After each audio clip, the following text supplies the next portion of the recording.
And another thing I say to the patient is if you find a surgeon that will say he has 100% success rate, run. Don't stay. Stay away. Because if it's true, statistically, you're the next. If it's not true, he's a liar, so don't stay with him. So if you find a surgeon that say 100% rate success, don't stay with him. Just let me break a little bit the atmosphere. Somebody went, he had 9 children, very Christian guy. He went to the priest and he went and said, my wife is going to have a baby and I want to make an abortion. You have 9 children. You have 9 children. Why you want to have an abortion? I read in the papers that 1 of 10 children is Chinese.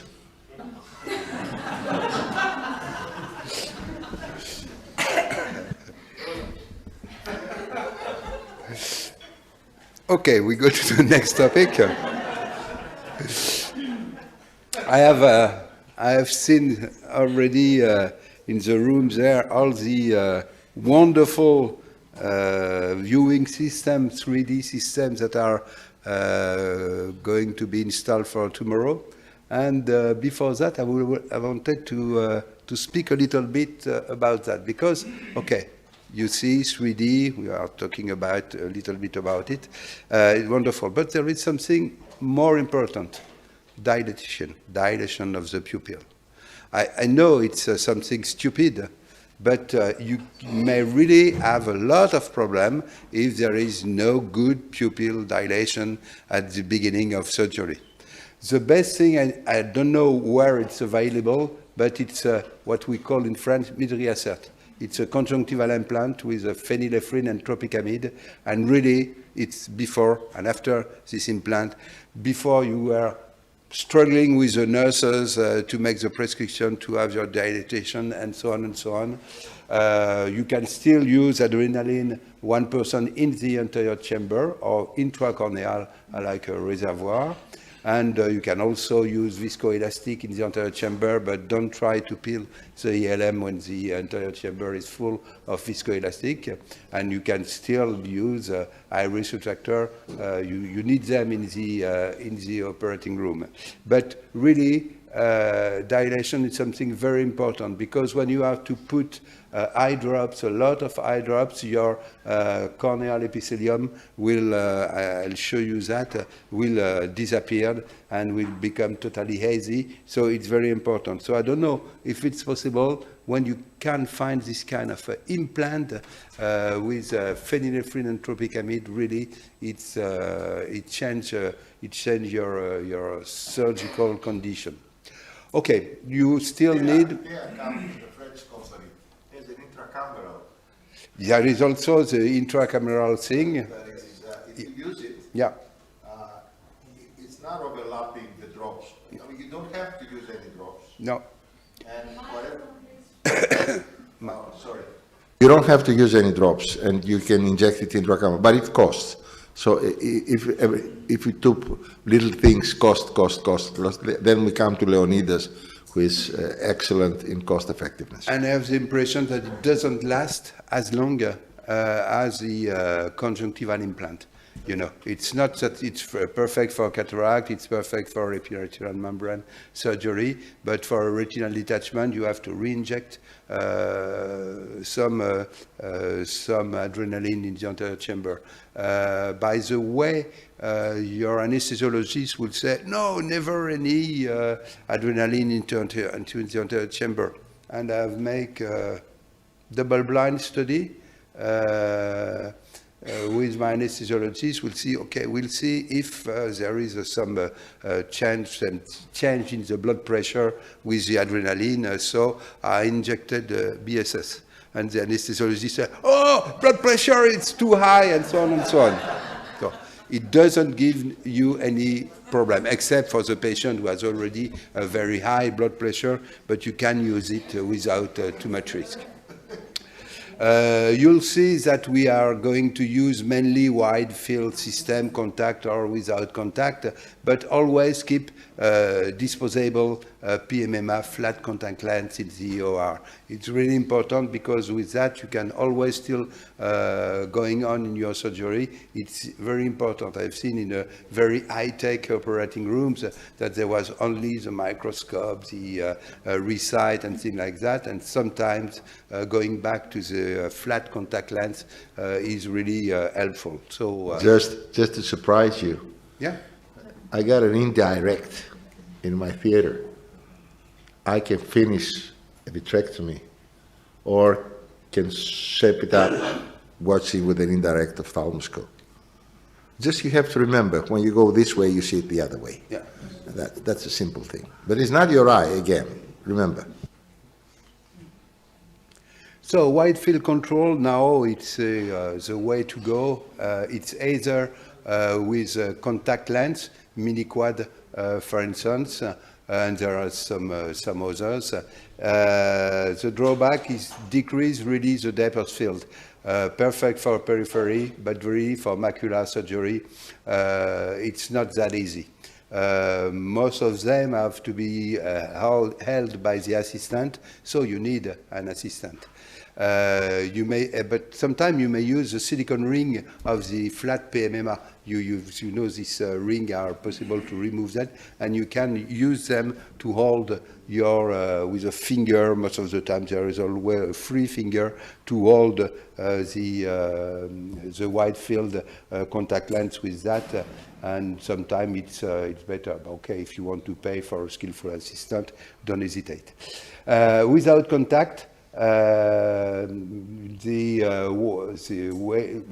width of field is smaller than with the contact, and you have most of the time you can use biome, recite, or ABOS and things like that, and you may either have disposable lenses, and it changed life because on the recite, for instance, you have two different lenses.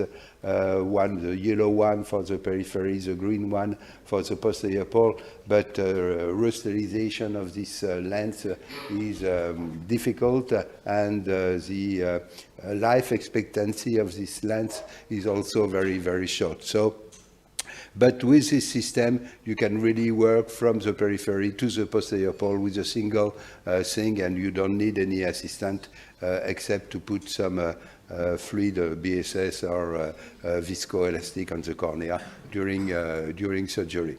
Is it possible the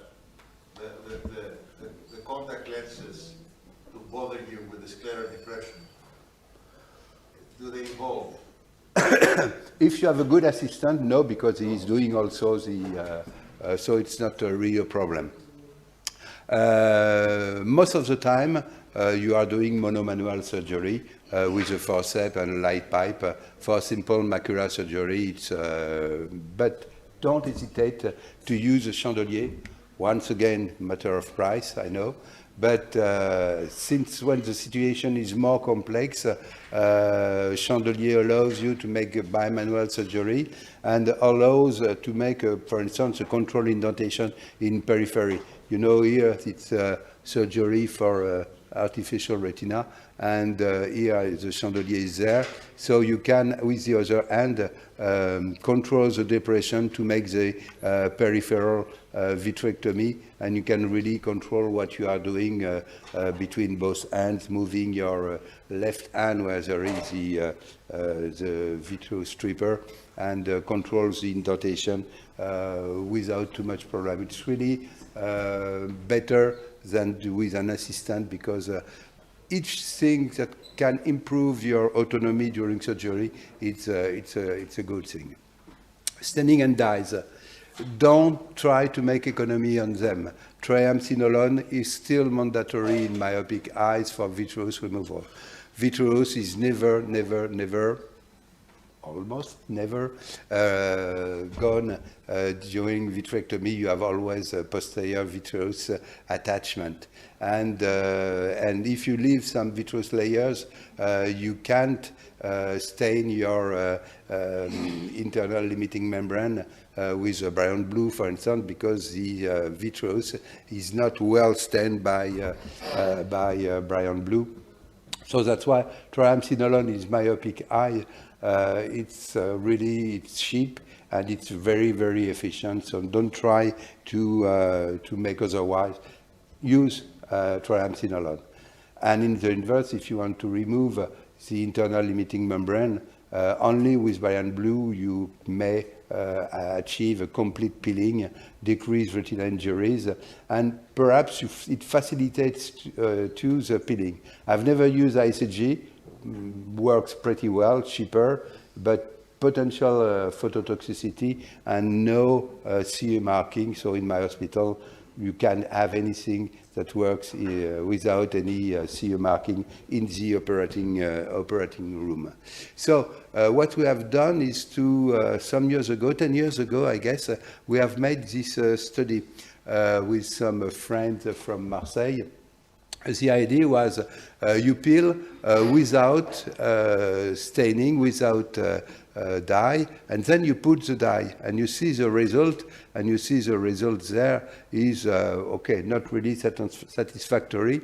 And so what we have done, shown there, that if you remove your internal limiting membrane, inner limiting membrane without staining, you see that you have to peel again in 40% of the cases, and you are complete only in 40% of the cases, and in some cases you have a cosmetic peeling to have something straight. But you see that there is, okay, you can remove your limiting membrane without peeling, but you see, okay, according to the indication, it's not that important. But the other advantage is that before staining, you see that you have no complication in 2/3 of the cases, but after staining, when you had to go back to peeling, you see that there is almost never any complication because you really see what you want to remove. So don't hesitate to see what you have to do to use triamcinolone for the vitreous in myopic eyes, and each time you want really to be sure that you have removed the inner limiting membrane, use Brian Blue. It costs a lot, but really you save money by improving your result.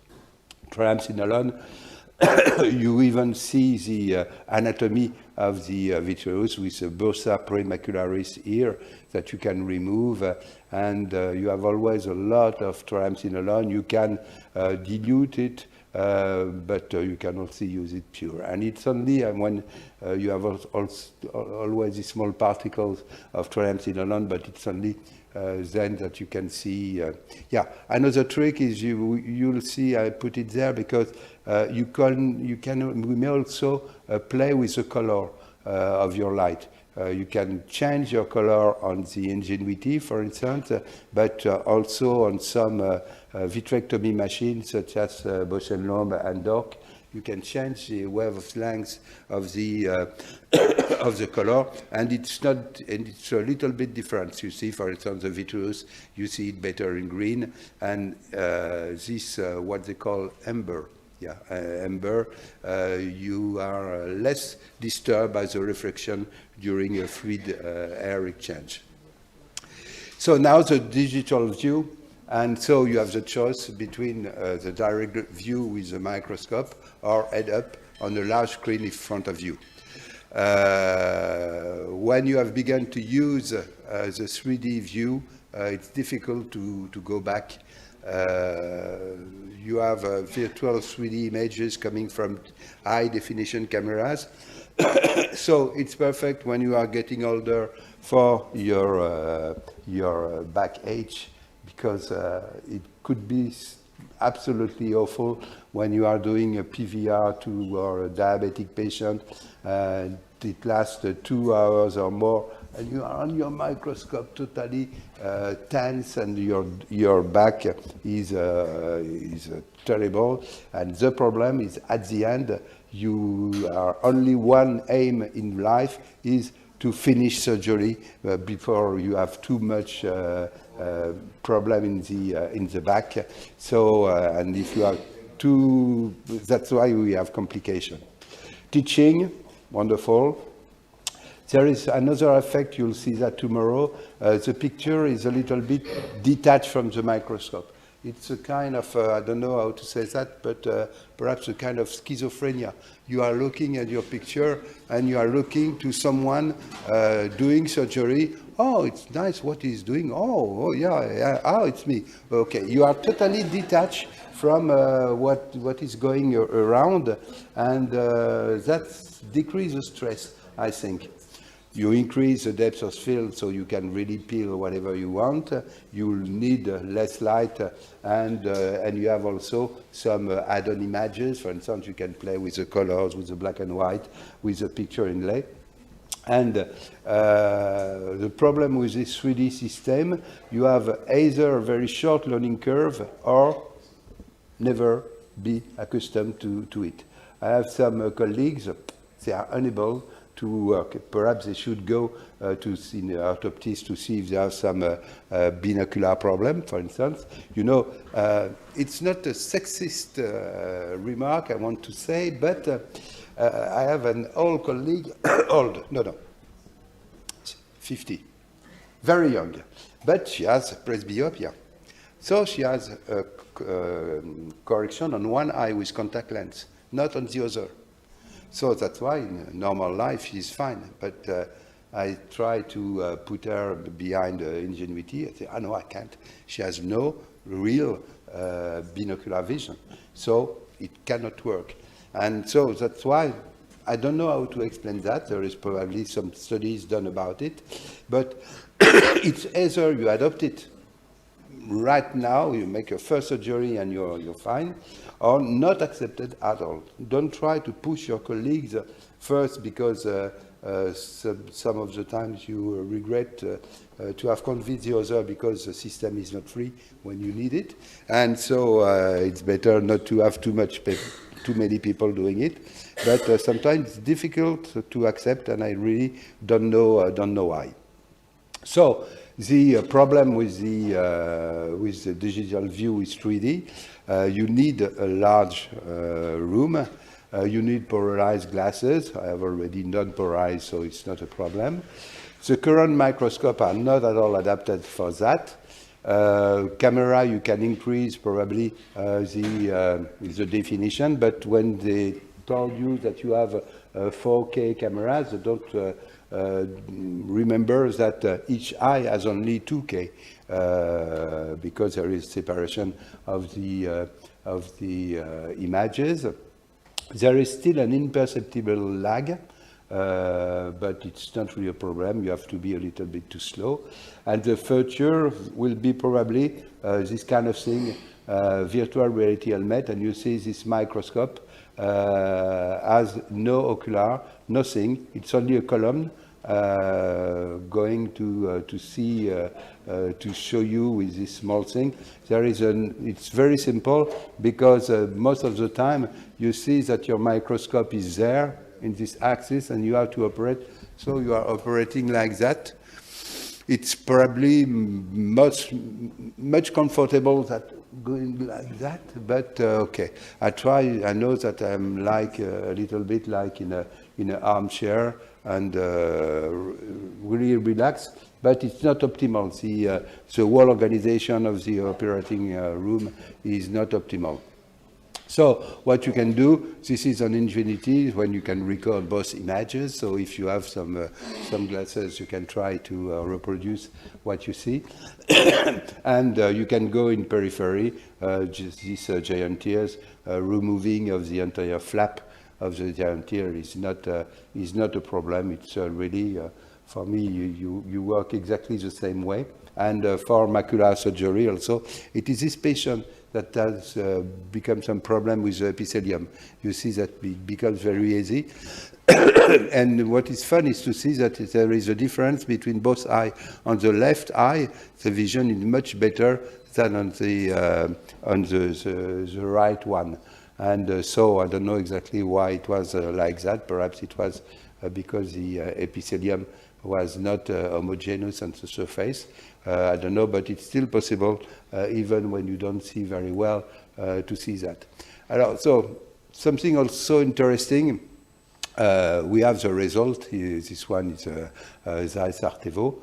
And you are looking, you're removing detached retina with macular hole, blue, as you push on your retina, and you see, and the question is, why will I stop my peeling at this stage? Why? Okay, we are always looking at the, you are looking at up. You are all looking there. And the most important is not there. You see that the forceps, and you see it perhaps better in 3D, the forceps, I'm stopped at 10 microns from the retina. You see here, we are looking what happens on the retina and things like that. But you see how close I am from the retina there. Because in myopic eyes, it's always like that. You have not to peel. It's the only example I know that you have not to peel parallel to the retina or very small. If you begin to peel like that, you will finish in the staphyloma, on the edge of the staphyloma there. So that's why, and in 3D, it's perhaps better because you have, I don't know, because it's the same visual field, but I feel more comfortable looking a little bit what happens everywhere in the visual field, and better than with the microscope. So the additional information are also intraoperative OCT. There is a debate between useless gadget or mandatory in vitro macular interface. I was in this camp, useless gadget, before going to 3D. In 3D, with a large screen, your OCT is not on the picture, but aside the picture, and you can choose what you want to see. So that's why it's important. For instance, it was also a retina, subretinal implantation, and you see that you don't see too much what you are doing, and when you are there, you can see exactly the detachment of the retina with the Thomas Peak, the old Thomas Peak, like that, and you can control that you are on the right plan, and sometimes you see your peak just there. And for this other patient, it's more conventional. It's a vitreomacular traction, and you see that okay, you are using your vitreous probe only, and you can check that you are releasing your traction. It will be soon. La, okay, we are not, and you can control that you release your traction. Yeah, I think there it's gone.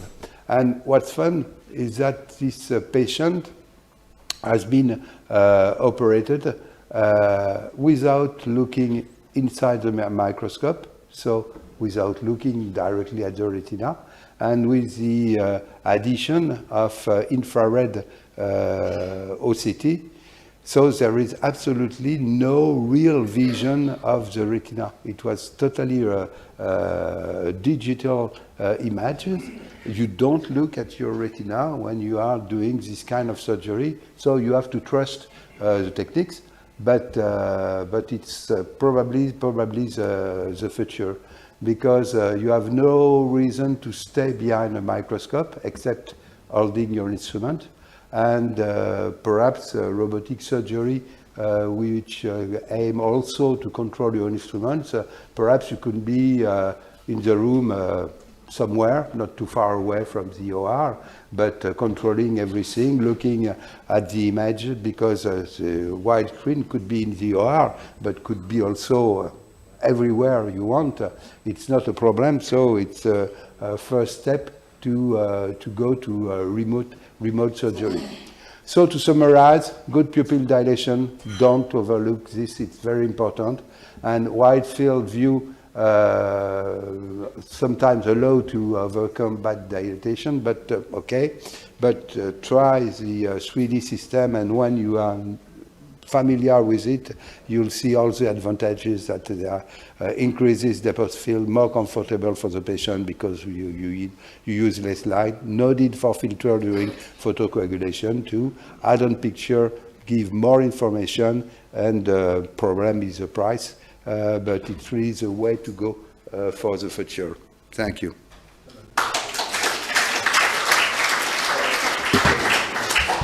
Thank you very much. Until Igo is, are you here? Yeah, okay. Come and get ready. We have a few questions.